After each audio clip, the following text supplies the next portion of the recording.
Okay. There we go. I'm ready again. All right, so let's start over, start fresh. Okay. So I'm here today with reality star Jessie Rose. She was on a Netflix show a few years ago, and she is here today to talk to kids in Europe about her experiences in the United States, in America, because those are two separate continents with things that are completely different. So could you tell my students here in Norway how how your life has changed since you did the show? Okay, so before I got locked up and before I was on the show, I used to I used to live in the poverty, like, so they call it the ghetto here. So it's like where we don't like you don't get paid that much for working, so it's hard to like pay rent and stuff like that. So like my mom did drugs, my dad's in prison for 200 years for like molestation, all types of stuff like that. So I basically didn't grow up with. I grew up without parents. I didn't have parents, so my mom did drugs for like her whole life, and my mom went to prison for 6 years, and that's when I started being in the streets and trying to take care of myself and selling drugs. I started doing drugs, just violence, having guns, just all types of crazy stuff. So then I got arrested and they found out like I didn't have parents or nothing, so I got sent off to a facility which is Department of Correction in DOC in LaPorte, Indiana. And it did change my whole life because I don't know, I got like an issue like mentally where I got anger issues and stuff like that. So and they gave me therapy there, and it really like let me and like I learned that the stuff that I go through is it's really like their disease. I get diagnosed with like depression disorder and stuff like that, anger disorder, stuff like that. It's a chemical balance in my brain that actually makes me act out like that, not just because I'm bad, you know. So, but I completely changed there. It really helped me a lot. It made me when I got out of there, because that's like the worst place I've ever been, being in prison like that and fighting all these girls and not being able to see my family, not having money, just being locked down.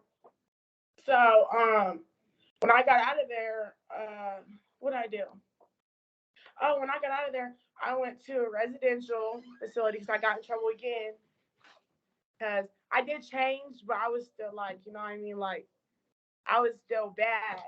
like, How I was old so were ready. you? How old were you? Because we see you on the show. You look very young on the show. I was I 16. 16 years old. This is how old I'm 28 now. some of the people who are watching you now, they are 16, 17. What would you say to them about your experience that you think they could learn something from? Basically, don't like run away from home. Like I don't disobey your parents. Respect them because I did not care about my parents just because of what they did and stuff. So I would run the streets, and that's really how I got into what I started doing. Once you get in the streets, you're gonna see a whole different it's a whole different life experience. Don't be fighting. Don't get in trouble because every single charge that you get adds up, and they're gonna send you somewhere that you don't want to be. And your life can change in like 20 seconds. Like I just picked up a gun, got in the car. I'm driving over, just driving around town. Get pulled over 20 seconds later. I'm in jail. Your life can change in 20 seconds. Like, Do you think that now that you are a mom, do you think that you have changed as a mother also? oh, yes. I always grew up saying, I'm not having no kids. I don't want no kids. I don't like kids. But now I had a baby. I love babies now. Like, I love my daughter. I would, like, once you have a baby, you know, like, I would never let nobody touch my baby. Like, I will go crazy over my baby. So I will go crazy over my baby. I will go right back to how I was over my baby.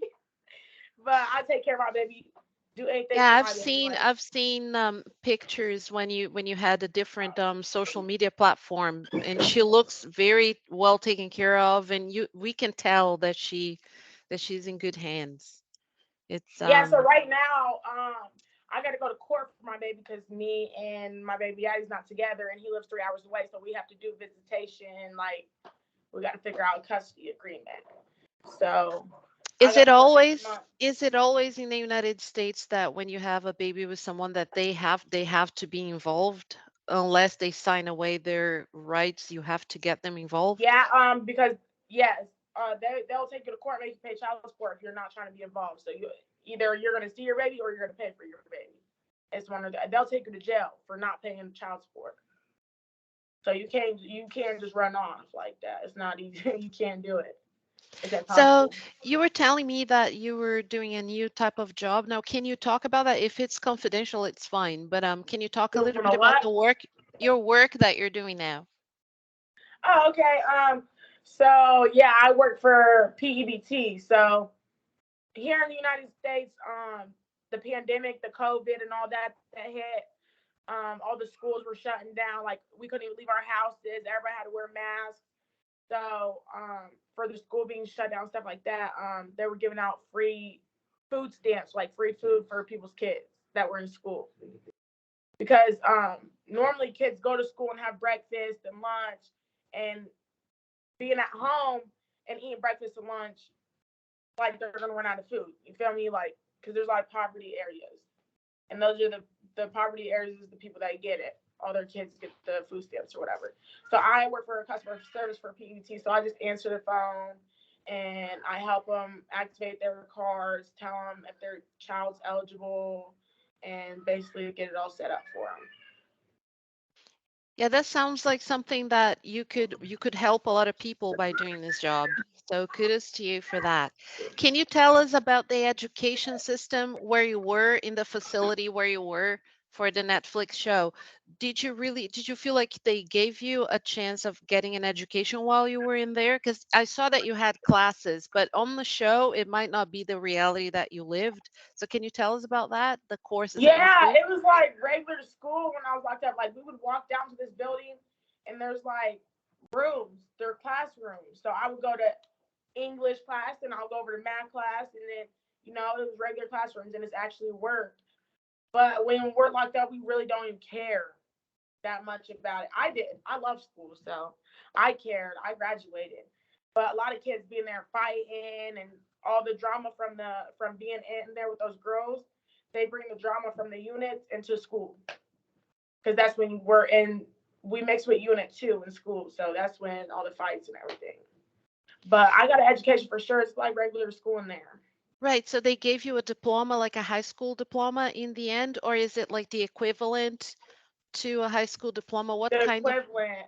I had to go up. I was getting credits first. I was going to school every day getting credits, and then they told us that we could do our like a GED test or whatever. And I'm like, you feel me? I'm smart. I'm good at school, so I wanted to go take the test because I didn't want to go to school every day. So I went and took the test and I passed. Like I passed easy. Like my scores were up. So I got my GED, but I shouldn't have did that. I wish I didn't do that because I'd rather have my diploma. That was But smart. Like, but having that gives you access to more schooling if you're interested in the future. Because you are very bright. We can tell, like on the show, how you articulate how you are. Because a lot of the other girls were not as smart as you. A lot of them didn't get like airtime on the show in the same yeah, light as you. And I feel like there's a lot of jealousy. And I remember in one of the episodes, you even said, oh, they see a girl like me and they're jealous. And tell us about that, the jealousy that was in there. yeah. So my first day, I can walk through the door, and they all looking at me like, "Oh, she thick, she fine, she cute." Because every girl that goes to jail turns gay. They want to start messing with other girls because they in jail. So they was all like on that, trying to like mess with me and stuff, date me and all, write notes and all that. But then when Netflix came and they came and gave me a mic. Like they pulled me to the warden's office. I was the very first one. So I came back to the unit with a mic on, and they all tried to call me a snitch, saying I'm snitching and stuff because I'm wearing a mic. I was like, what? Y'all know Netflix right here filming everybody. Like, y'all just mad because they didn't come ask y'all first. But they definitely jealous in there. Like, I got jumped in there by 3 different girls. Yeah, they never showed that, but they talked about it. I don't They know. didn't show because they all got whooped by me, all of them.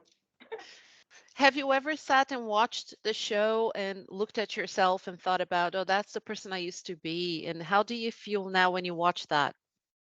Honestly, I don't like it because that's what when people introduce me to other people, they're like, "Oh, that's the girl off Netflix," and they try to pull up the TV show. I'm not the same. I'm not the same at all. So I don't like it. I wish I didn't do it because now everybody looks at me like, "Oh, she." You feel me? They think I'm the same person off the show. But They think the I'm so important bad. thing is that the notoriety that you got can get you somewhere now. You can advise other people and you But I can need help other management people. because I don't know what I'm doing. I could have been made a TikTok, started a YouTube, did all that, but I have not done none of that. And the show's been off for 4 years. I But could have people been still more. watching it all over the world. You see how I watched it here in Europe. So it's all Yeah. over the world. So you should look into that stuff. I'll talk to you, like I'll DM you about all of that. Okay. One thing that I really want to know from you about your relationships in there with your friendships and the people that worked there and the friends. Did you make any friends? Was it real? Because you try to be friends with people. There is an episode where you go and you're asking how people are. You came off very caring towards other people. Well, So that's because I'm in there too, and I've been locked up so much. I know how it feels when like these girls are in here. They're just the same as me. Like they don't have family that can come see them. Some girls in there don't even have parents, so they're probably emotional and depressed and just like me. Like they're going through the same stuff as me. So I do care about some of them, but I to an extent. Like I associate with them, but I don't tell them my business. I don't walk around and just be best friends with them because they all talk crap behind my back and they're all just fake and there's drama in there. Like if I go and be like, oh, tell somebody something, they're gonna go tell the next girl that, and the whole unit's gonna know. So I don't tell nobody nothing. But I did care about the girls in there, like, cause I got to know them. I was in there for like over a year with them. So we lived together, showered together, eat lunch together, everything. Go to school. We're together all the time. So I did have a couple girls that I was friends with that I are you talked to still when I friends got with out. them now? Are you Only a still friends couple, with them? like three Great. girls. I talked to Reyes. I talked to Chrysler when I got out, and then Davis. I talked to Davis.